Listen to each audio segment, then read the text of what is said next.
ஆண்மை நேயர்கள் அனைவருக்கும் என் இனிய மாலை வணக்கம். இந்த ஆன்மாக்களின் இயல்பு, ஆன்மாக்களை பத்தி நம்ம நிறைய பார்த்துட்டே வரோம். ஆன்மாக்கள் எப்படி உருவாகுது அப்படின்னா, ஆன்மாக்கள் ஒரு 4 விதமா நம்ம பூமிக்கு வருது. அதாவது முதல்ல அந்த இயற்கையிலேருந்து வர்றது. நம்ம பாடல்கள்ல வரும் இல்லையா, கல்லாய், மண்ணாய், புல்லாய், பூண்டாய் அப்படின்னு வரும். அந்த மாதிரி அந்த வழியில வரக்கூடியது, அதாவது இயற்கை பிரகிருதியிலிருந்து அப்படியே புருஷவா வரும்போது ஒரு வகையான ஆன்மாக்கள் வருது. அப்புறம் பாத்தீங்கன்னா, இந்த ஆன்மாக்களா பிறந்த பிறகு, அதாவது நம்ம நிறைய குழந்தை ஆன்மாலாம் சொல்றோம். இந்த ஆன்மாக்களா பிறந்த பிறகு இந்த ஆன்மாக்கள் திருப்பியும் அடுத்த நிலைக்கு வரும்போது தன்னோட கர்ம வினைனால மீண்டும் இங்க பிறப்பெடுக்குது. அப்ப அது ஒரு வகை ஆன்மா. முதல்ல இருக்கிற அந்த யங் ஆன்மா இல்லாம, அதாவது இன்ஃபேண்ட் ஆன்மாவா இல்லாம, எந்த கர்ம வினையும் இல்லாத ஆன்மாக்கள் அந்த இயற்கையிலிருந்து வரக்கூடியது. திருப்பி நேரடியாவே அந்த கர்ம வினை தீர்க்கக்கூடிய ஆன்மாக்கள் வரும். அப்புறம் ஒரு வகைப்பட்ட ஆன்மாக்கள்னா இந்த மேலான ஆன்மாக்கள், எல்லையற்ற ஆன்மாக்கள் நம்ம சொல்றோம் இல்லையா, எல்லாமே முடிஞ்சிருச்சு, அவங்களுக்கு என்லைட்மெண்ட் ஆயிடுச்சு, இங்க வரணும்ன்ற அவசியம் இல்லை, இங்க உள்ள பாடங்கள் அவங்களுக்கு முடிந்ததாவே இருக்கலாம். இருந்தாலும் சில ஆன்மாக்கள் இங்க திருப்பியும் தன்னோட ஞானத்தை, அதாவது நம்ம சொன்னோம் இல்லையா, நமக்கு தெரிஞ்சது எல்லாருக்கும் சொல்லி தரணும், யாம் பெற்ற இன்பம் பெருகை வையகம்ன்ற மாதிரி அந்த சொல்லி கொடுக்கறதுக்காக சில ஆன்மாக்கள் நமக்கு உள்ள வருது. நமக்கு அதுலயே நிறைய தெரியும். இப்ப சமீபத்துல இருக்கிறவங்களே பாத்தீங்கன்னா, பத்ரிஜி, ஓஷோ அவர்கள், அப்புறம் அந்த யோகானந்த பரமசி, இவங்கெல்லாம் கண்டிப்பா என்லைட்மெண்ட் ஆகி போன ஆன்மாக்களா தான் இருக்கணும். ஏன்னா அவங்களுக்கு தன்னைத்தானே, அவங்களுக்கு குரு இல்லாம அவங்களால குரு இருக்கிற ஒரு சின்ன ஒரு இதுல இருந்தா கூட சீக்கிரமாவே அவங்களால மத்த எல்லா விஷயமும் புரிஞ்சுக்க முடியுது, அந்த சத்தியத்தை உணர முடியுது. அது அவ்வளவு எளிதா நடக்காது. அப்போ அவங்க அந்த ஆன்மாக்கள் நமக்கு சொல்லி கொடுக்கறதுக்காக வந்த ஆன்மாக்களா இருக்கணும். அடுத்த பாத்தீங்கன்னா, வேறு உலக ஆன்மாக்கள், வேற டைமென்ஷன்ல இருக்கிற ஆன்மாக்கள் இங்க உள்ள அனுபவங்களுக்காகவோ, இல்ல நம்மள சொல்றோம் இல்லையா, தேர்ட் டைமென்ஷன் இருந்து ஃபிஃப்த் டைமென்ஷனுக்கு ஷிஃப்ட் ஆக போகுது, அந்த ஷிஃப்டிங்கு உதவுறதுக்காகவோ கூட வேறு ஒளி உலகத்துல உள்ள ஆன்மாக்களும் இங்க பிறக்கலாம். இப்ப ஆன்மாக்களோட அந்த பெருக்கமோ அந்த வர்ற இது கூட மழை மாறி பொழியும் அப்படிங்கிறாங்க. ஆன்மாக்கள் மழை போல பொழிகிறது, அது விரிவடைந்து கொண்டே போகிறது. ஆன்மாக்கள் நம்ம நினைக்கும்போது வெறும் மனுஷங்க மட்டும் இல்லை, ஒரு புல் பூண்டுல இருந்து ஒரு சின்ன சின்ன பூச்சியில இருந்து எல்லாமே பர்ஃபெக்டா வடிவமைக்கப்பட்டுதான் இங்க வருது. சொல்லுவாங்க, ஆட்டுக்கும் வாழை அளந்துதான் வச்சிருக்காங்க கடவுள் அப்படிம்பாங்க. நம்ம அதுல நிறைய கடவுளுக்கே கரெக்ஷன் சொல்றாள் இல்லையா, நம்ம ஏன் இப்படி இருந்திருக்கலாமே, நம்ம அப்படி பிறந்திருக்கலாமே, உயரம், குள்ளம், நிறம், முடி, எத்தனையோ கரெக்ஷன் சொல்லுவோம். மத்த எந்த மிருகமோ எந்த தாவரமோ அப்படி நினைக்கிறது இல்ல. ரோஜா பூ நான் மல்லிப்பூவா இருக்கக்கூடாதா, தாமரை பூ நான் பெரிய வேப்ப மரமா இருக்கக்கூடாதான்னு நினைக்கிறதே இல்லை. நம்ம இன்னும் அந்த கம்பாரிசன்ல இருக்கிறோம். நமக்கு ஒரு வகையில நல்லதும் இருக்கு, ஒரு வகையில நமக்கு அந்த உணர்வில்லாத நிலையும் இருக்கு. அவங்க தன்னை ஆன்மாக்கள்னு உணர முடியாத நிலையில இருக்காங்க, அந்த விலங்கோ தாவரங்களோ. நம்ம ஆன்மாக்கள் உணரக்கூடிய நிலையில இருக்கும்போது, ஆனா அந்த வெகுளித்தனம், அந்த ஒரு உண்மையான அந்த என்ன சொல்றது, ஒரு வெகுளித்தனம்னு சொல்லுவாங்க இல்லையா, அந்த அப்பாவித்தனத்துல இருந்து நம்ம விடுபட்டுறோம். திருப்பி அதை புரிஞ்சு கொண்டு வர்ற அந்த சாகசம் தான் மனித ஆன்மாக்களுக்குள்ள நடக்குது. இப்ப அந்த ஆன்மாக்கள் எப்படிலாம் வருதுன்னு நம்ம பார்த்தப்போ, இந்த ஆன்மாக்கள் இங்க வரும்போது நம்ம சொன்னோம், அது ஒரு விளையாட்டு. இந்த விளையாட்டு இல்லைன்னா உண்மையிலே ஆன்மாக்கள் சலிப்படைஞ்சிரும் அப்படிங்கிறாங்க. இதுவே அதுக்கு ஒரு விளையாட்டு தான், வர்றதும் ஒரு விளையாட்டு தான்.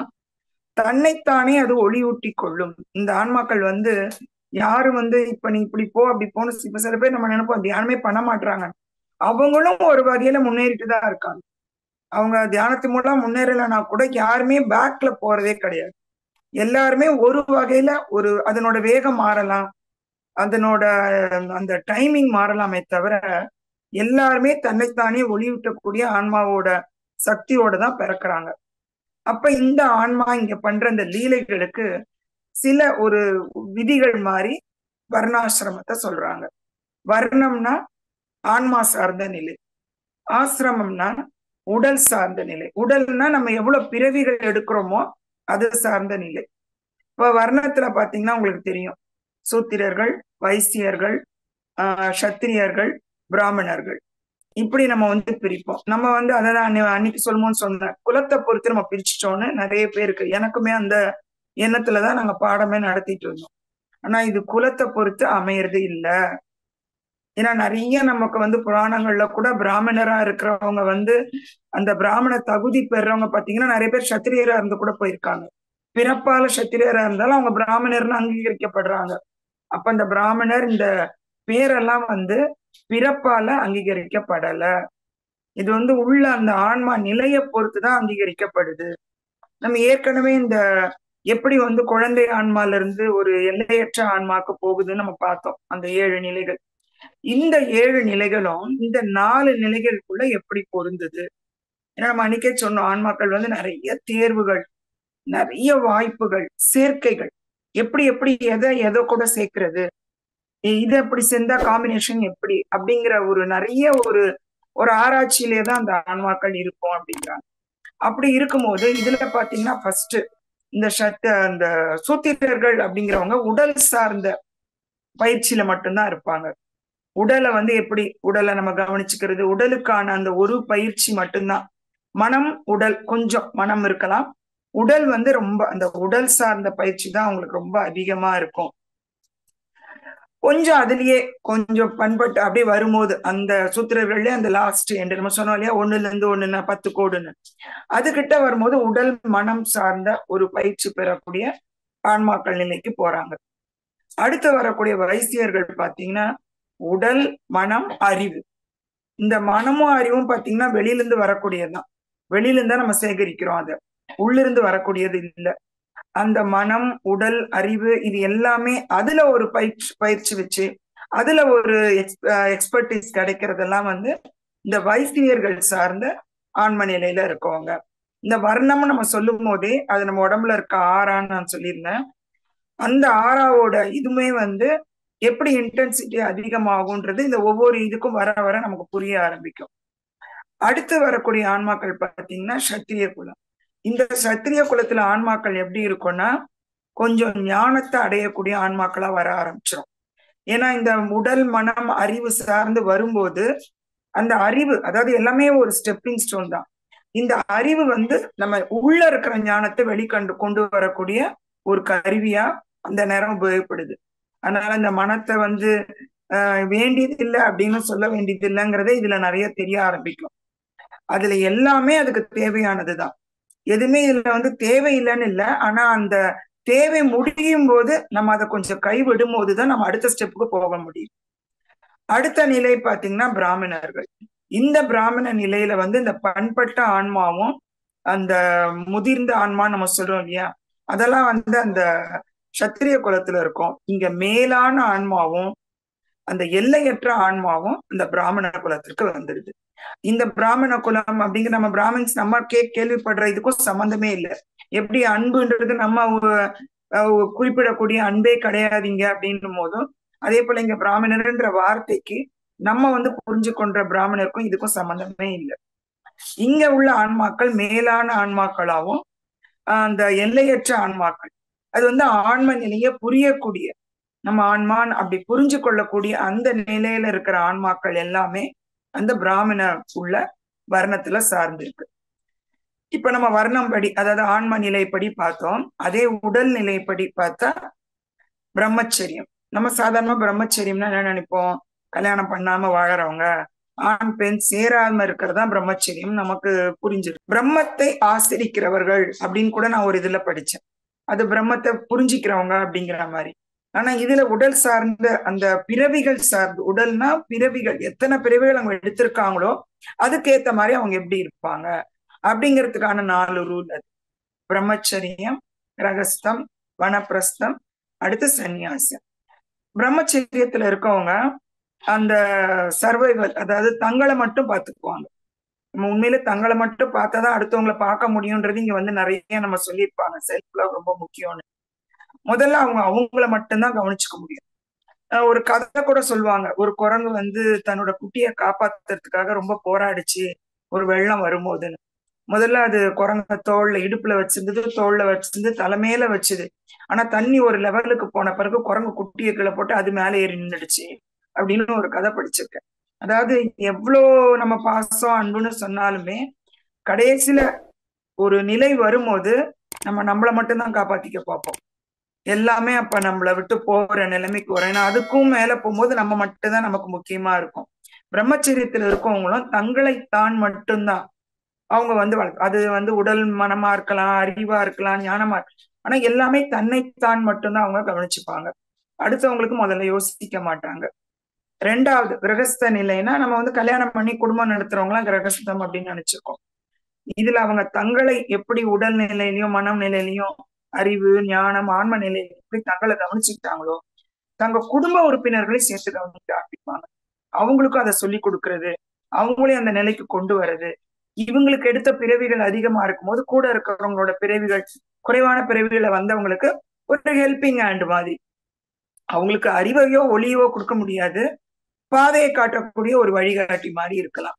எல்லா குருவுமே அதைத்தான் சொல்றாங்க. நாங்க வந்து பாதையை காட்டக்கூடிய வழிகாட்டி, பாதையை நீதான் போயாகணும், நீதான் பாதையை தேர்ந்தெடுத்தும் ஆகணும். அதுதான் உண்மையான பாதையாவும் இருக்கும்.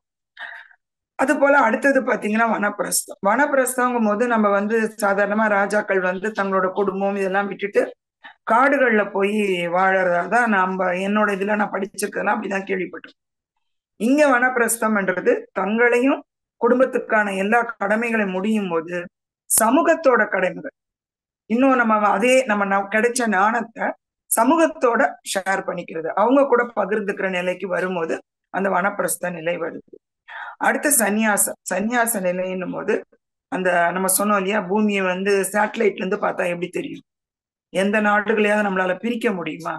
அந்த மாதிரி யாரையுமே அவங்க பிரிக்க முடியாத ஒரு நிலைக்கு போயிடுறாங்க. அவங்க எல்லாமே அந்த ஒன்னஸ் கான்சியஸ்ன்னு சொல்லலாம், கான்சியஸ்னஸ். அப்ப என்ன ஆகுது அப்படின்னா அவங்களுக்கு வந்து மொத்த உலகமே உயரணும் அப்படிங்கிற ஒரு நிலைக்கு அந்த பிறவிகள்ல போறாங்க. இப்ப ஆல்மோஸ்ட் பாத்தீங்கன்னா இங்கேயும் எப்படி காம்பினேஷன் வருது நமக்கே புரிய ஆரம்பிச்சிருக்கும். இதுல பாத்தீங்கன்னா நம்மளோட உடல்ல இருக்கிற சக்கரங்கள், மூலாதாரம், சுவாதிஷ்டானம், மணிப்பூரகம், இதுக்கும் நீங்க அழகா நீங்க காம்பினேஷன் தெரிஞ்சுட்டே வரும், உங்களுக்கே அது புரிய ஆரம்பிச்சிருக்கும். முதல் 2 சக்கரமும் அந்த உடல் மனம் சார்ந்தது. அடுத்து மணிப்பூரகம் அநாதகம்லாம் வரும்போது நமக்கு அந்த அறிவு உணர்வு, அந்த உணர்வு எமோஷனல் சார்ந்ததுலாம் நிறைய வர ஆரம்பிக்கும். அடுத்து விசித்தி ஆஞ்ஞான்னு போகும்போது அந்த மேலான நிலைன்னு நம்ம சொல்றோம். இதுல எதுவுமே வந்து மறுபடியும் ஞாபகம் வச்சுக்க வேண்டியது, இதுல எந்த ஆன்மாவும் சிறிய ஆன்மாவோ பெரிய ஆன்மாவோ இல்லை. இது வந்து எல்லாமே நிலைகள் தான்.